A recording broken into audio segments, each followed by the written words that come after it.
사순절 고난주간의 수요일밤 예배로 저희들 함께 예배합니다. 다 같이 묵도하심으로 하나님 앞에 예배 드리겠습니다.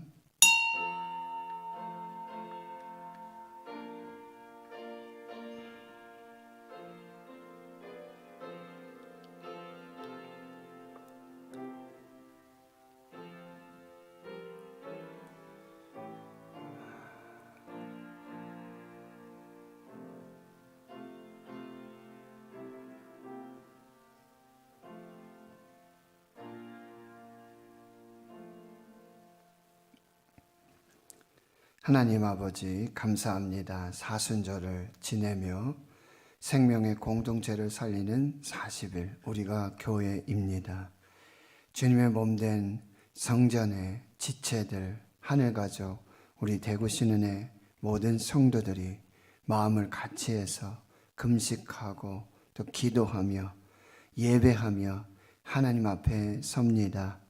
예수 그리스도의 고난과 그 십자가의 죽으심 또 부활의 영광까지 이 여정을 함께 동행하며 하나님 말씀으로 성령의 인도하심으로 충만한 은혜로 함께하여 주심 감사합니다.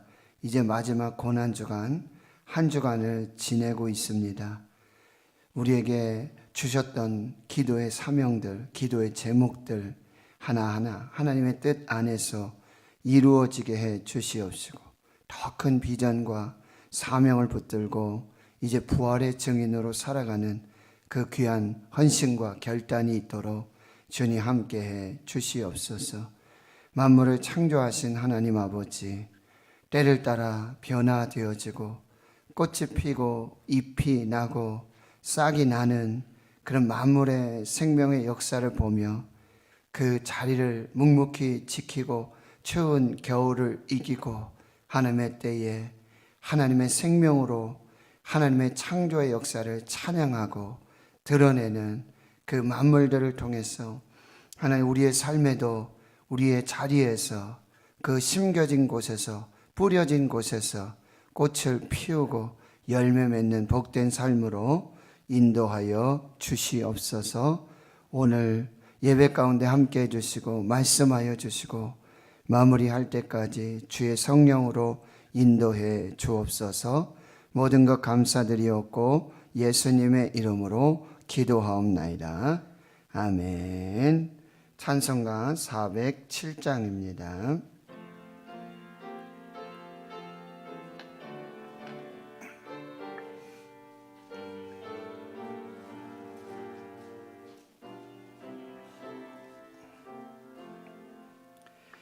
구주와 함께 나 죽었으니 구주와 함께 나 살았도다. 영광의 그날에 이르도록 언제나 주만 바라봅니다. 언제나 주는 날 사랑하사 언제나 새 생명 주시나니 영광의 그날에 이르도록 언제나 주만 바라봅니다.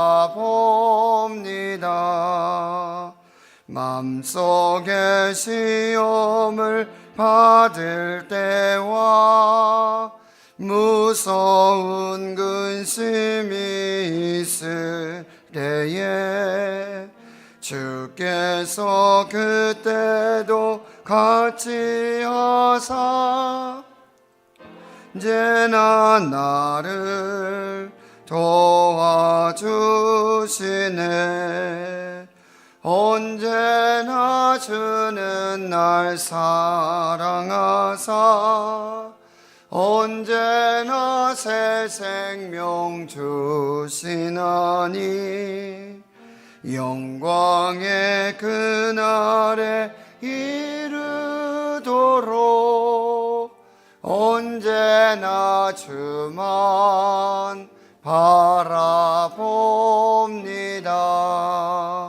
뼈 아픈 눈물을 흘릴 때와 쓰라린 마음으로 탄식할 때 주께서 그때도 같이 하사 언제나 나를 생각하시네. 언제나 주는 날 사랑하사 언제나 새 생명 주시나니 영광의 그날에 이르도록 언제나 주만 바라봅니다. 내 몸의 약함을 아시는 주, 못 고칠 질병이 아주 없네. 괴로운 날이나 기쁜 때나 언제나 나와 함께 계시네. 언제나 주는 날 사랑하사 언제나 새 생명 주시나니 영광의 그날에 이르도록 언제나 주만 바라봅니다. 아멘. 이 시간 기도하실 때 김명희 권사님 기도 인도해 주시겠습니다.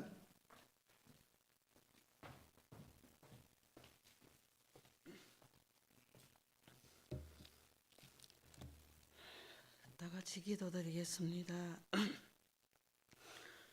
거룩하시고 인자하심이 영원하신 하나님 아버지, 갈급하고 메마른 영적의 기근의 시대에 저희가 사순절 고난주간을 지내며 3일 밤 예배로 모여 하늘에 소망을 두고 이 악한 세상에 물들지 않도록 이끌어 보호하여 주신 은혜의 감사와 찬송을 올려드립니다.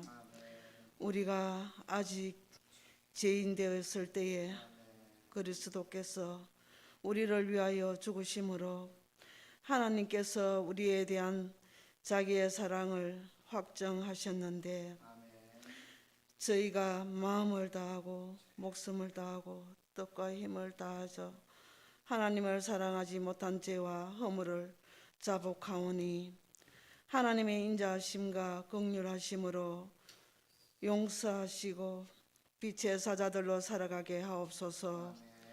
주님, 코로나로 인한 국민 경제는 너무나 힘든 가운데 갖가지 부정부패와 비리로 사회는 병들어가고 있습니다. 거짓과 위선이 가득하고 있습니다. 하나님의 자녀로 택함을 받은 저들을 선민으로 불의를 보면은 박멸하고 정의롭게 행동하며 거짓과 부정부패와는 타협하지 아니하고 신실함으로 처신하게 하시며 성령 안에서 성령님과 함께 성령을 따라 살게 하옵소서. 코로나 팬데믹으로 통하여 우리 모든 교회 예배가 대면 예배와 비대면 예배로 주님의 몸인 교회에 다 같이 모여 예배를 드리지 못하고 있습니다. 하루속히 코로나가 소멸되어 다 같이 하나님 앞에 산제사를 드릴 수 있게 하옵소서. 무엇보다도 다음 세대들을 붙들어 주시옵소서. 신앙을 잃지 않게 하시며 교회 마당에는 천국의 아이들이 뛰노는 천국 마당이 되게 하옵소서.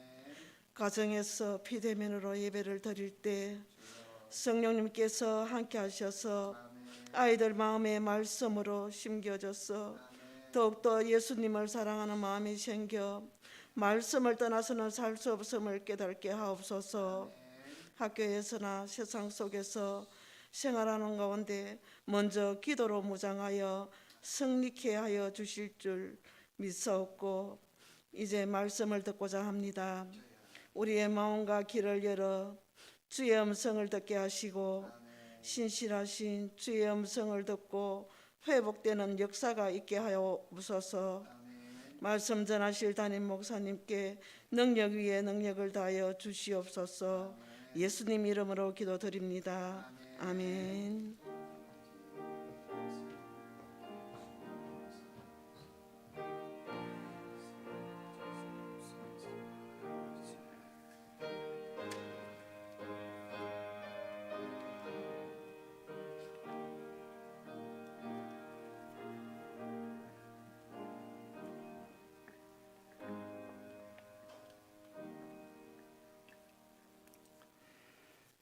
오늘 우리에게 주시는 하나님의 말씀은 신약성경 사도행전 23장 12절에서 마지막 35절까지 말씀입니다. 신약성경 228페이지 사도행전 23장 12절에서 마지막 35절까지 우리 천천히 함께 한 목소리로 오늘 본문의 말씀을 함께 봉독하겠습니다. 시작. 날이 새매 유대인들이 당을 지어 맹세하되 바울을 죽이기 전에는 먹지도 아니하고 마시지도 아니하겠다 하고 이같이 동맹한 자가 40여 명이더라.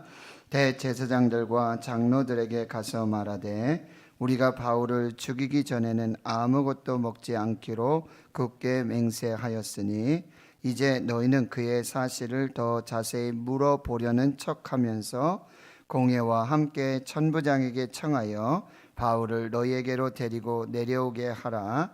우리는 그가 가까이 오기 전에 죽이기로 준비하였노라 하더니 바울의 생질이 그들이 매복하여 있다함을 듣고 와서 영내에 들어가 바울에게 알린지라. 바울이 한 백부장을 청하여 이르되 이 청년을 천부장에게로 인도하라.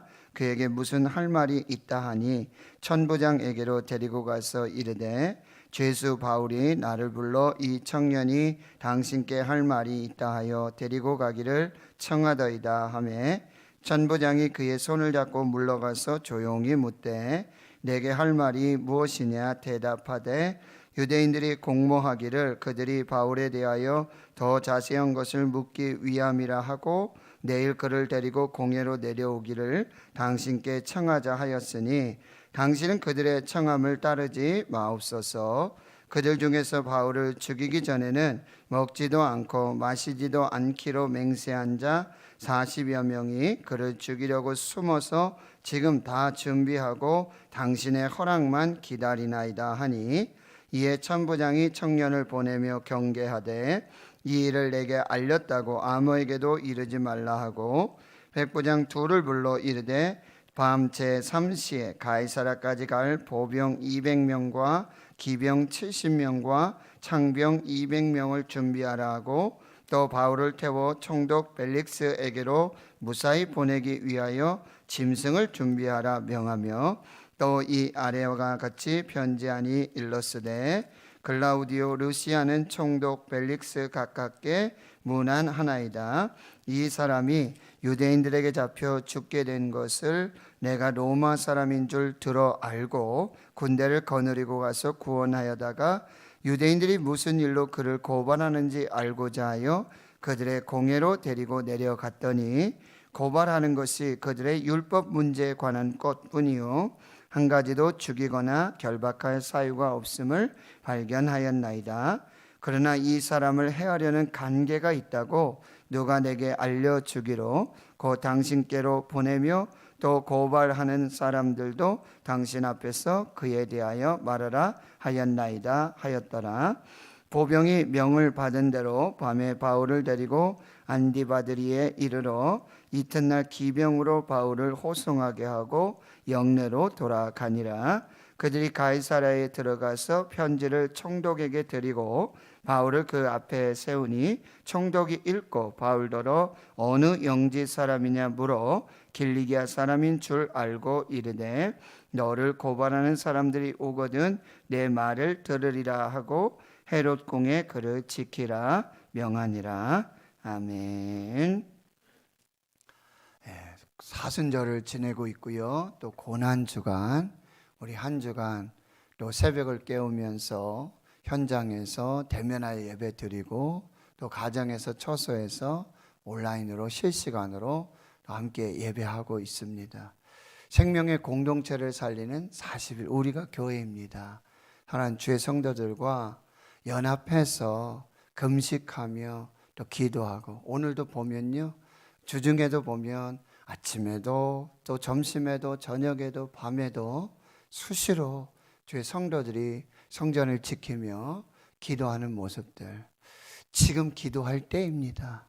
정말 우리가 이 때를 잘 분별해서 하나님 앞에 믿음으로 살고 또 하나님께서 코로나19도 소멸시켜 주시고 백신이 오면 다 끝나는 줄 알았는데 그게 아니에요. 또 외국에서 제가 잘 알지는 못하지만 아스트라제네카 백신입니까? 그 백신이 한국에서 만들어져요. 그런데 그것이 유럽 제약회사이기 때문에 다시 유럽으로 갔다가 거기서 다시 승인을 받아서 그리고 한국으로 와야 된단 말이에요. 한국에서 만들어지는데 그냥 쓸 수가 없는 거예요. 근데 지금 백신 원료 공급이 원활하지 않아서 지금 백신의 제작과 또 공급도 차질이 있을 수밖에 없다라는 사실이에요. 예수만이 백신입니다. 네, 이 부분을 우리가 반드시 믿음으로 잘 깨닫고 지금 기도할 때다. 지금 기도할 때다. 하나님 지금 우리의 기도, 교회의 기도, 나의 기도를 듣기 원하신다 라고 하는 이 부분들을 여러분 잘 분별하셔서 그렇게 함께 하고요. 저도 혼자 금식하고 이러면 너무너무 힘들지만 성도님들과 이렇게 함께 기도하니까요. 정말 힘이 됩니다. 위로가 되고요. 하나님 앞에서 정말 귀한 시간들 보내고 있는데 우리 모두가 정말 부활의 아침에 우리에게 응답하신 그 기도의 제목들, 그 응답들을 가지고 기쁨으로 또 감사로 예배할 수 있도록 여러분 함께 해주시고 우리 금요일 밤에는 성금요일 예배 우리가 우리 이선엽 지사님, 최강미 집사님 그리고 이윤아 선생님, 유화진 선생님 또 임태규 전사님 이렇게 찬양으로 일부 예배 드리고 또 말씀과 기도로 이렇게 진행하게 되어지는데 여러분 함께 참여하셔서 또 은혜 자리 지켜주시고 기도해 주시기를 부탁드리겠습니다. 이제 오늘 말씀을 함께 나누도록 하겠습니다.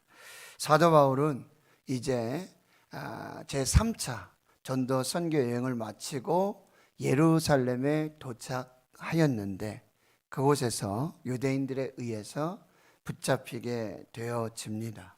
그래서 이스라엘 백성들 앞에서 간증을 하고요.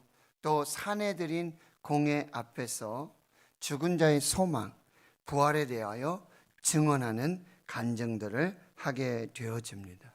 그는 비록 죄수로 그렇게 쇠사슬에 묶여 있고 자유하지 못하지만 하나님의 전권적인 보호하심과 역사하심 속에 때를 얻든지 못 얻든지 말씀을 전파하라는 그 말씀을 붙들고 매이지 아니하는 하나님의 말씀. 바울은 매여 있지만 매이지 아니하는 하나님의 말씀을 선포하고요. 예수 그리스도의 십자가와 부활의 복음을 증거하고 있습니다. 이제 오늘 본문은요. 바울이 사내들인 공회 앞에서 부활의 복음을 전한 후에 이제 하늘과 땅에서 각각 계획이 수립되어 이제 진행되어지는 본문의 내용이에요. 하늘에서는 부활하신 예수님께서 바울을 살리시는 계획을 진행하시고, 땅에서는 이제 대제사장들과 그리고 장로들, 그리고 바울을 죽이기 전까지는 금식하며 먹지 않겠다라고 아주 결의에 찬 비밀 결사대 40명이 조직이 됩니다. 그래서 하늘에서는 부활하신 하나님께서는, 주님께서는 바울을 살리시는 계획들을 이루어 가시고, 동시에 땅에서는 바울을 죽이려는 음모, 암살의 계획들이 진행되고 있습니다. 그래서 부활하신 주님은 이 사도 바울을 지리적으로 어디까지요? 로마까지, 그리고 계층 신분을 따지면 황제에게까지 복음을 전하도록 그를 살려서 구원하여서 이렇게 이루어 가시는 역사들, 그 계획을 가지고 계시고, 그 계획을 미리 전날 밤에 얘기해 주셨어요. 오늘 11절 읽진 않았지만 다시 한번 여러분 보시겠습니다. 그날 밤에 부활하신 주님께서 바울 곁에 서서 이르시되 담대하라, 내가 예루살렘에서 나이를 증언한 것 같이 로마에서도 증언하여야 하리라. 그 전날 밤에 부활하신 하나님께서, 예수님께서 하늘의 계획을 말씀해 주세요. 그런데 날이 새고 나니까요, 12절 보세요. 날이 새니까, 그 밤이 지나니까 유대인들이 당을 지어 맹세하고요, 바울을 죽이기 전에는 먹지도 않고 마시지도 아니하겠다. 이같이 동맹한 비밀 결사 조식이 40명에 이르고 있습니다. 그들은 14절 대제사장들과 장로들을 찾아가서 이렇게 말해요. 우리가 바울을 죽이기 전에 아무것도 먹지 않기로 굳게 맹세하였으니 이제 너희는 그의 사실을 더 자세히 알아보려는 척하면서 공회를 모으고 공회 이름으로 천부장에게 청해서 바울을 너희에게로 다시 데려오도록 이렇게 음모를 꾸며라. 그럼 우리가 숨어 있다가 바울을 죽이겠다라고 말하고 있는 것입니다. 땅에서는요, 유대인들이 대제사장과 장로들과 이 사도 바울을 암살하려고 지금 모의하고 있는 것입니다. 여러분, 근데요, 이 16절에 이 일들이 벌어지는 가운데 16절 보세요. 바울의 생질이, 바울의 누이의 아들이죠, 바울의 조카가 그들이 매복하여 있다함을 듣고 와서 영내에 들어가 바울에게 알리게 됩니다. 참 기가 막힌 방법이죠. 어떻게 바울의 생질, 바울의 조카가 그렇게 그 소식을 들을 수 있었는가? 이것도 의문이고요. 그리고 어떻게 자유스럽게 지금 영내로 들어가서 바울을 지금 면회하고 있지 않습니까? 그래서 이 사실을 바울에게 알려주고 있는 일들이 일어나고 있어요. 그냥 사람을 통해서 이렇게 일어나는 일 같지만 그 배후에 하나님이 계신다는 거죠. 하나님께서 이름 없는 바울의 조카 생지를 통해서 지금 바울을 구원해 내려고 하고 보호하시고 로마까지 인도하시려고 하는 계획을 이제 진행하고 있다라고 하는 것입니다. 여러분, 여기까지 우리 말씀을 보면요, 지금 바울을 죽이려고 하는 사람들이 한쪽 무리에 있어요.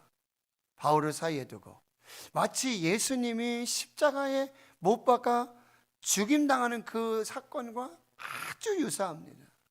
바울을 사이에 두고 예수를 사이에 두고 죽이려는 사람과 살리려는 사람이 있잖아요. 지금 바울을 죽이려는 40명의 비밀 결사대 배후 세력은 지금 대제사장들과 장로들입니다. 여러분, 유대인들의 이 열심은 바울의 열심만큼이나 대단했습니다. 바울을 죽이고자 하는 이 열심이 얼마나 대단한지 모릅니다. 이 정통 유대인들은 바울을 교단과 민족의 배신자로 여기게 되었고요, 바울이 성전을 더럽히고 율법을 무너뜨리고 있다라고 흥분하고 있는 것입니다. 바울에 대한 이 반감이 이방 민족에 대한 반감보다 더 큰 상황이 되고 있다는 거예요. 여러분, 이렇듯 열정을 품는 것은 좋은 일입니다. 열정이 있다는 것은 귀한 일입니다. 열정은 행동을 낳고 행동은 결과를 낳게 되는데 이 열정의 방향이 중요합니다. 열정의 방향이, 열정의 목표가, 열정의 대상이 이상해지면요, 이상한 행동이 나오고요, 이상한 결과가 나오게 된다라고 하는 거예요. 유대인들은 그런 열정의 목표, 열정의 방향이 자신 민족의 울타리를 벗어나지 못하고 있습니다. 그래서 하나님의 섭리와 구원 계획을 이 율법과 전통의 틀에 가두어 두고 있는 것이죠.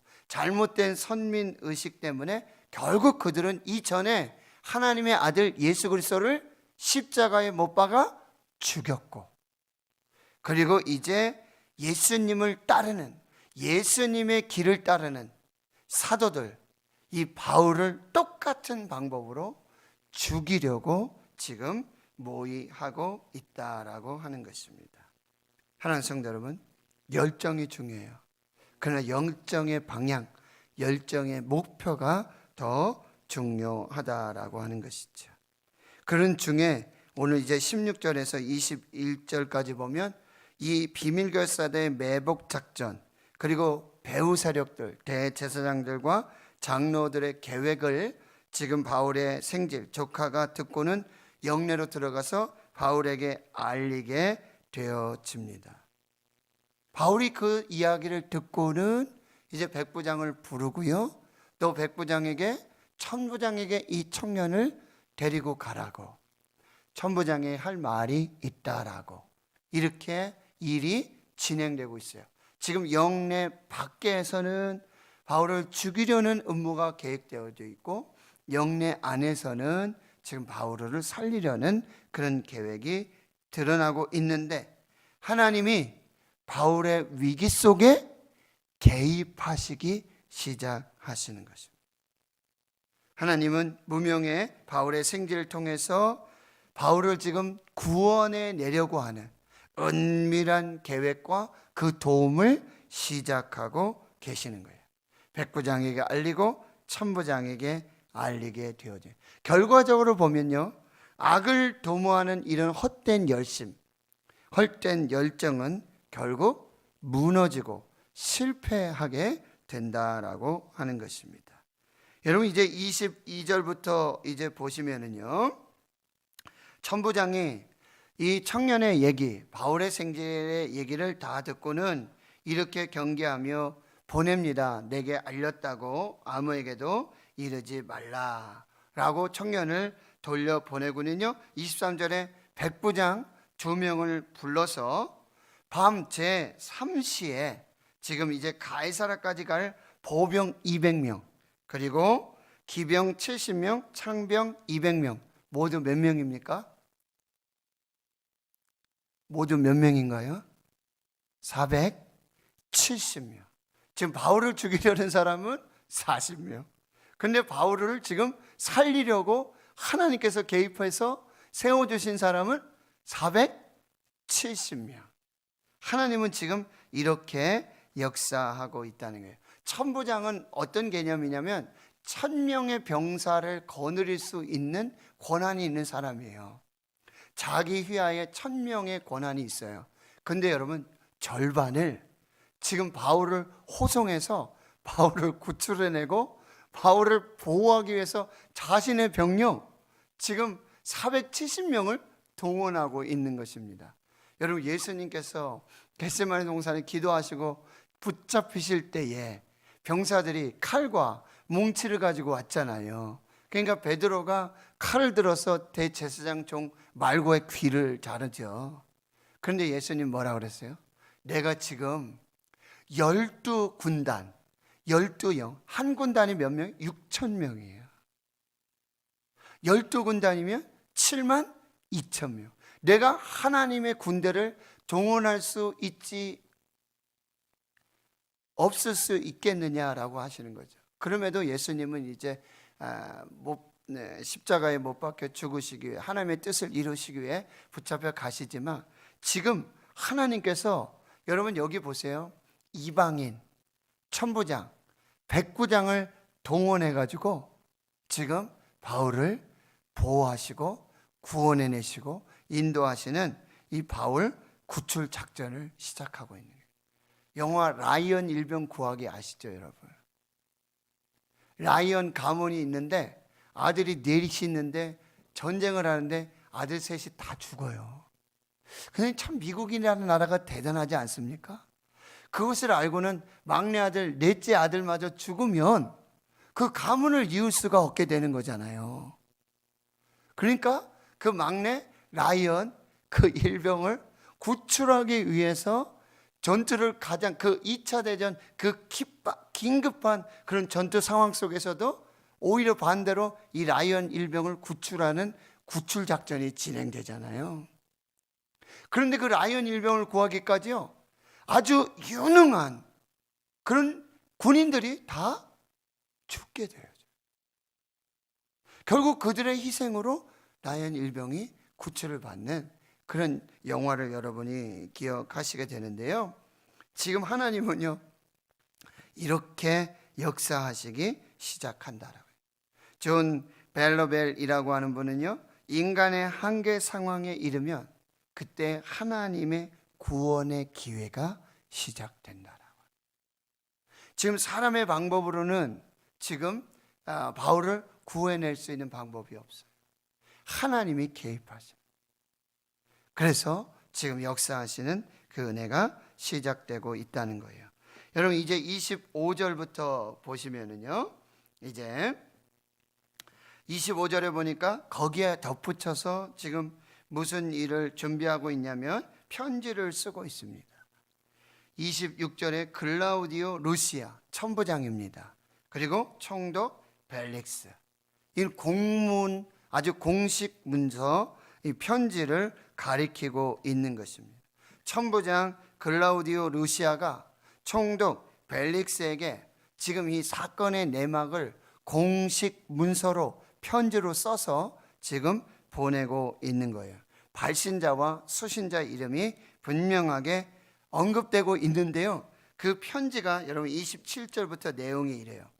지금 이게 죄수로 묶여서 우리가 지금 470명을 동원해서 호송하고 있는 이 죄인은 유대인들에게 잡혀서 죽게 되었던 사람인데 내가 로마 사람인 줄 알고 듣고는 군대 가서 거느리고 그를 구원하여 지금 붙잡아 놓고 있었는데 유대인들이 도대체 무슨 일로 지금 이 사람을 고발하는지 알아보려고 공회를 통해서 지금 이야기를 들어보니까 고발하는 것이 정치적인 문제라든지 이런 상황은 아무것도 아니고 율법 문제에 국한하고 있다는 거예요.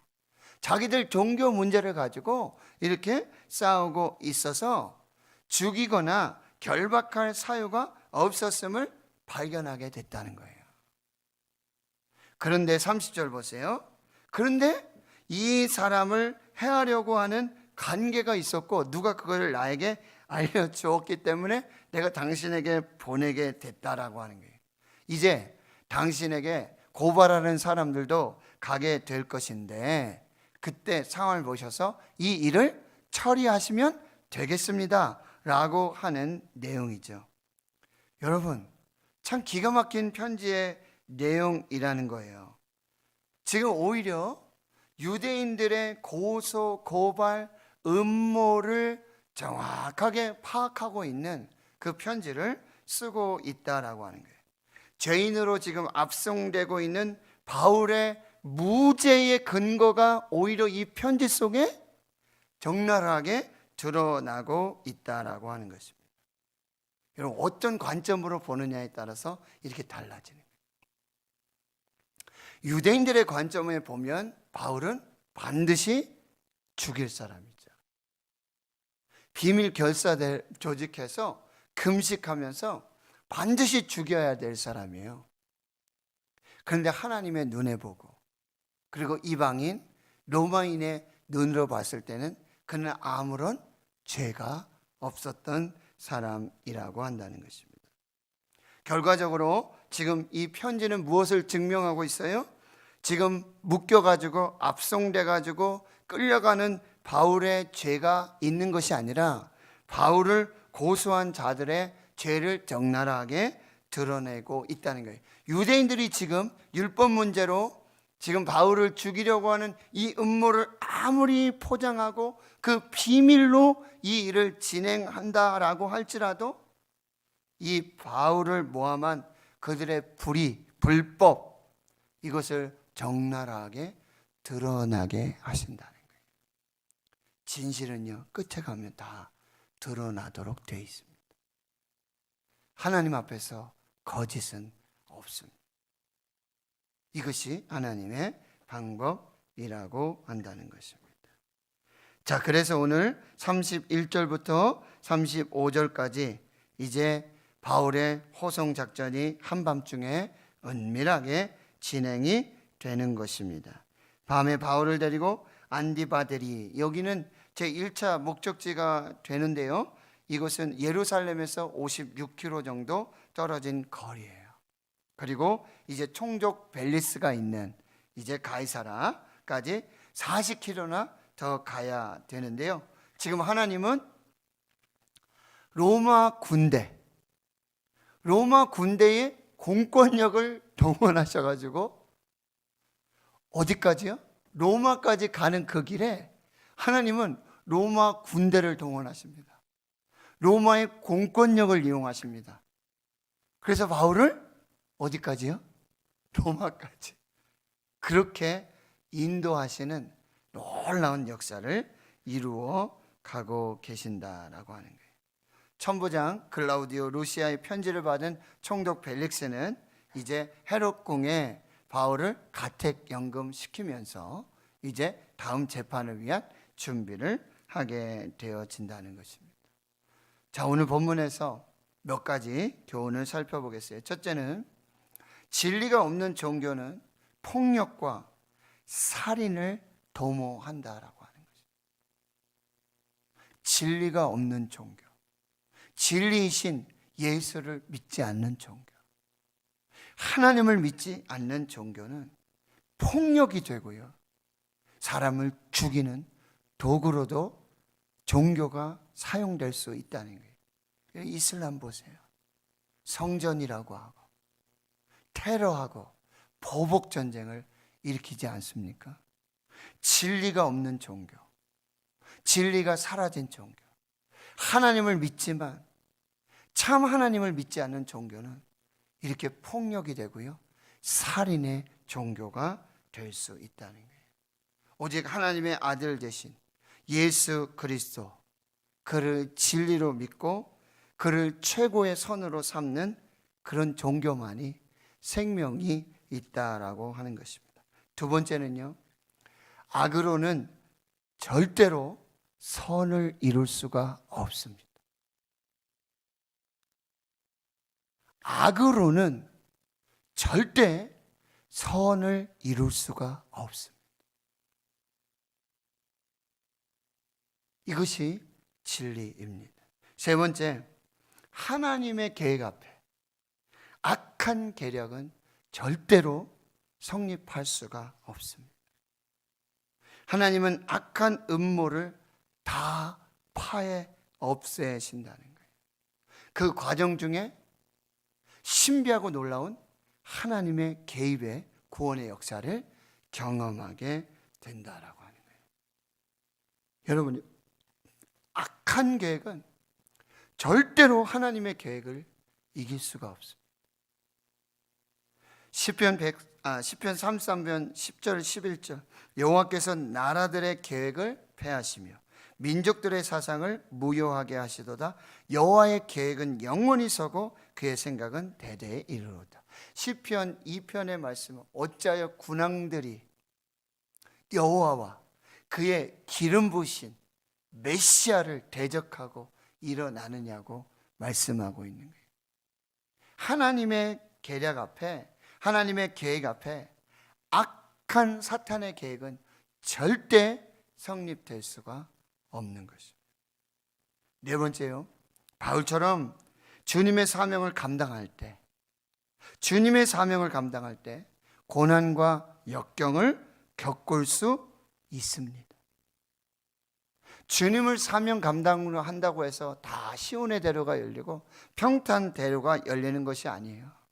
주님의 사명을 감당할 때 반드시 고난과 역경을 겪을 수 있어요. 그런데 주님의 사명을 완수할 때까지, 주님의 사명을 감당하면서 겪는 고난과 역경 속에 그 사명이 이루어질 때까지, 그 사명이 완수되어질 때까지 하나님은 기가 막힌 방법으로 그 택하신 사명자를 보호해 주시고 구원해 주시고 그리고 인도해 주신다라고 하는 것입니다.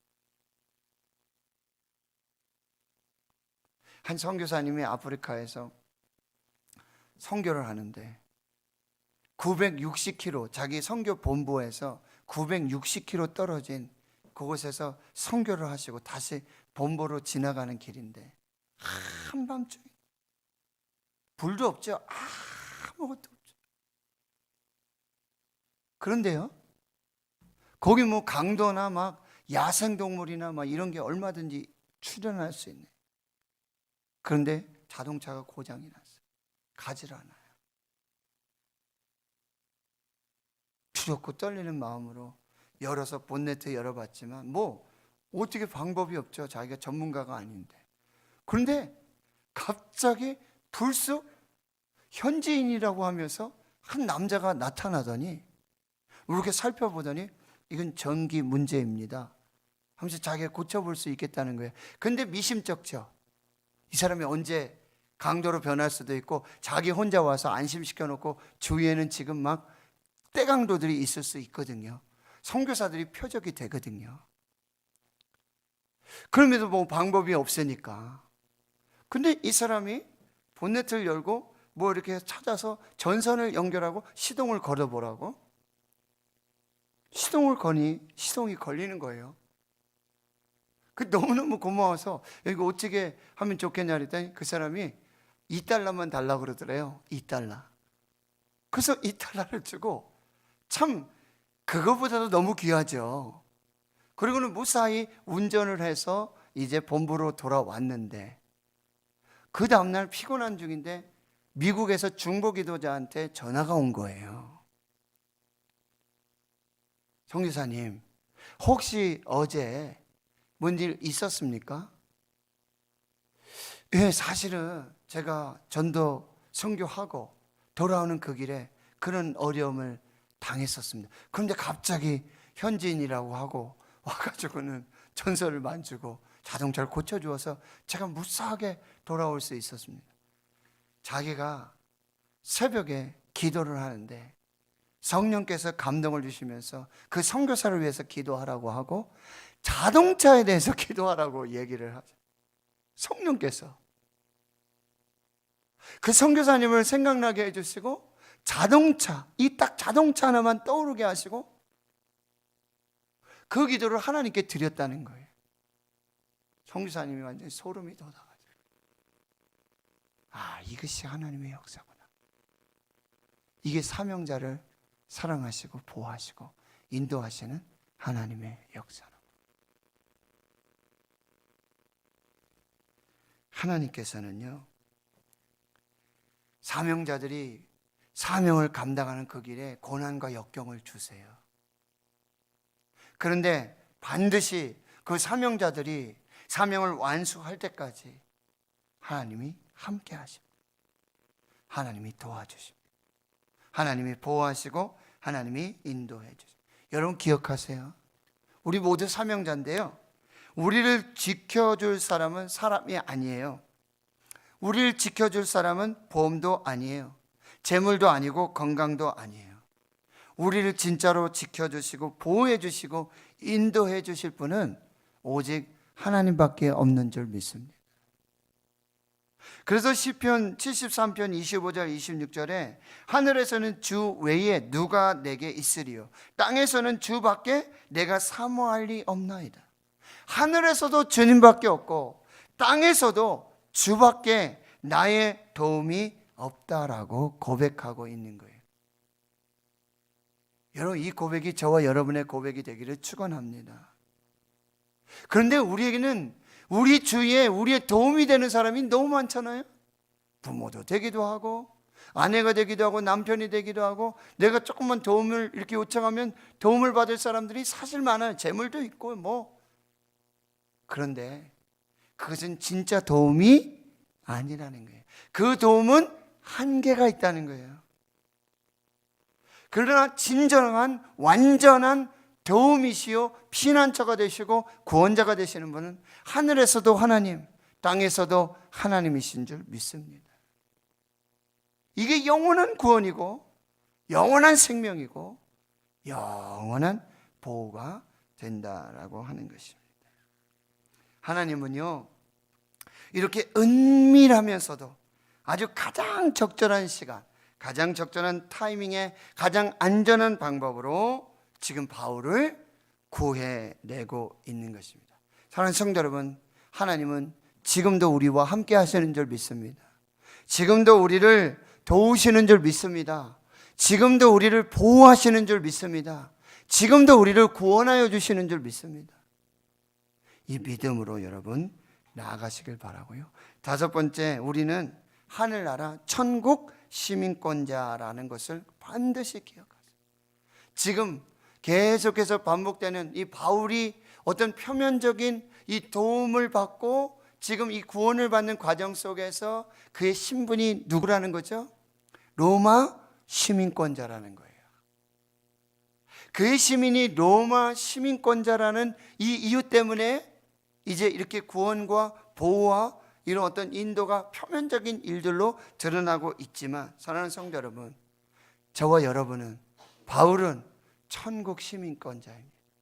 하늘의 시민권이 있는 사람입니다. 하나님은요, 하늘의 시민권자들, 천국 시민권자들을 반드시 지켜주시고 보호해 주시고 구원하여서 인도하시는 역사를 이루시는 줄 믿습니다. 여러분, 하나님이 함께 하시는 곳이 가장 안전한 곳이에요. 이해되십니까?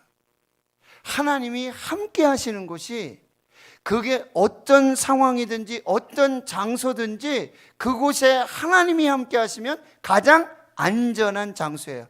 그 장소가 어디죠? 사자굴이었어요.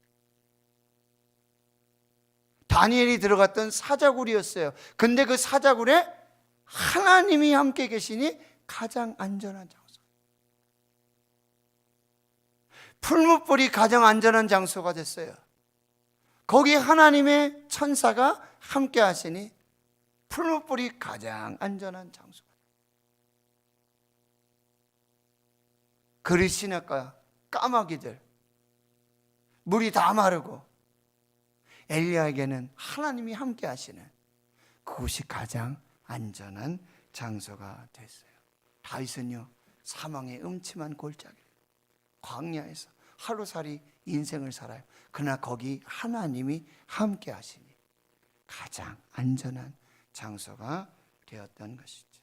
마지막 결론으로요, 하나님은요, 최악을 최선으로 바꿔주시는 분입니다. 여러분, 지금 최악의 상황이라고 혹시 자포자기 하시는 분이 있습니까? 이젠 도움이 없다, 이젠 방법이 없다, 이젠 끝났다. 하나님은 최악을 최선으로 바꿔주십니다. 하나님을 사랑하는 자, 곧 그의 뜻대로 부르심을 입은 자들에게 모든 것이 합력하여 선을 이루느니라. 할렐루야. 어젯밤에 말씀하셨던 네가 예루살렘에서 증언했던 것처럼 이제 로마에서도 증언하여야 하리라. 어젯밤에 부활하셔서 현현하신 주님께서 그 비전을 주셨어요. 근데 그 다음날 아침에 날이 새는 과정 속에서 하나님 말씀하신 그 약속, 하나님의 비전을 그 밤에 그렇게 이루어 가고 계셨다라고 하는 거예요. 바울을 로마로 보내시기 위해서 로마의 군대를 동원하시고 공권력을 사용하셨어요. 가장 안전하게, 가장 평안하게 보호하시고 인도하셔서 로마로 이끌어 가시는 이 하나님의 놀라운 역사. 저와 여러분, 하나님이 우리를 사랑하십니다. 이 코로나19 속에 반드시 구원의 역사를 이루실 것입니다. 우리가 해야 될 일은 뭐예요? 사명을 붙잡으세요. 내게 주신 사명. 그 사명은요, 코로나19의 광풍, 코로나19의 그 죽음의 사망의 음침한 골짜기, 그 모든 것을 뚫고 하나님의 영광을 향한 하나님의 구원을 이루는, 오히려 순풍이 되는, 오히려 하나님의 구원을 경험하는 축복의 통로로 사용될 줄 믿습니다. 기도하겠습니다. 하나님,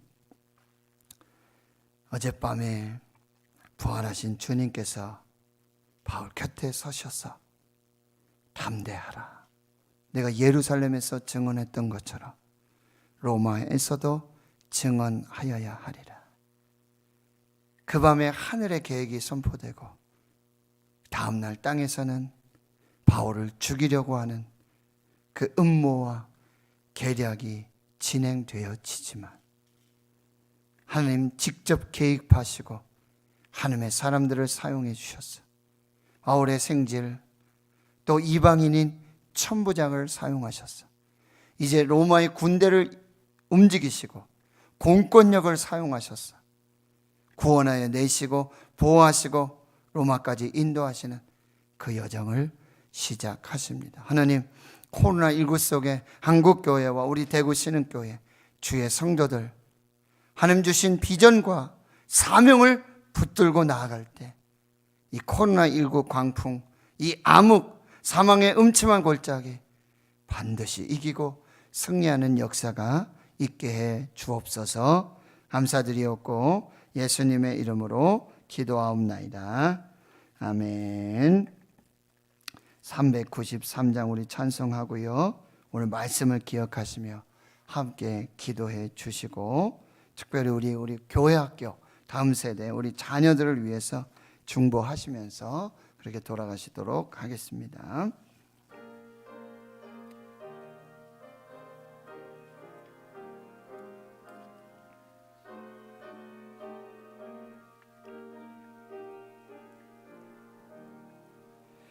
오신실하신 주 내 아버지여, 늘 함께 계시니 두려움없네. 그 사랑 벽찮고 날 지키시며 어제나 오늘이 한결같네. 오신실하신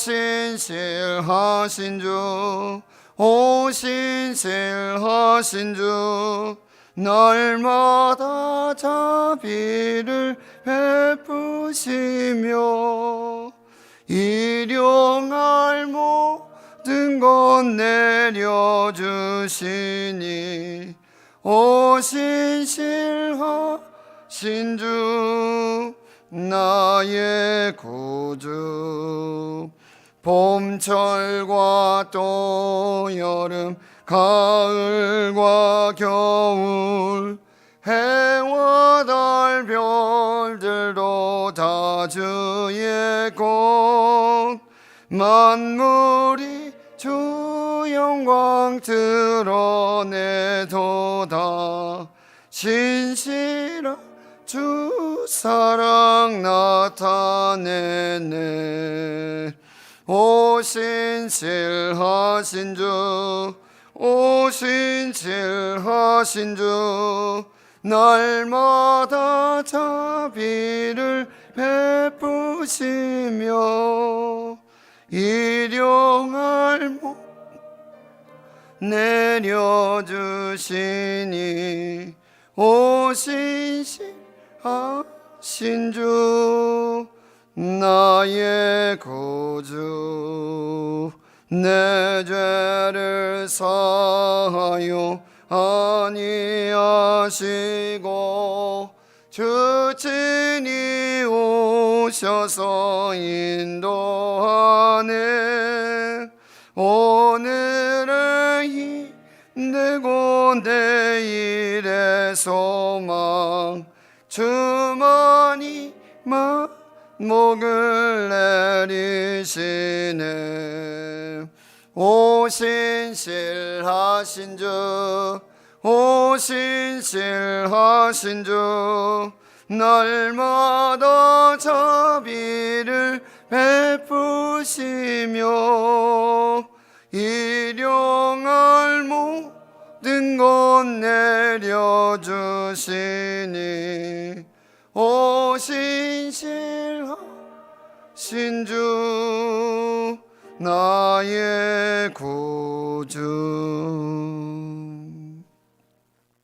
이제는 우리 구주 예수 그리스도의 은혜와 하나님 아버지의 무한하신 사랑하심과 성령의 교통하심이 이제로부터 영원토록 함께 하시옵기를 간절히 축원하옵나이다. 아멘.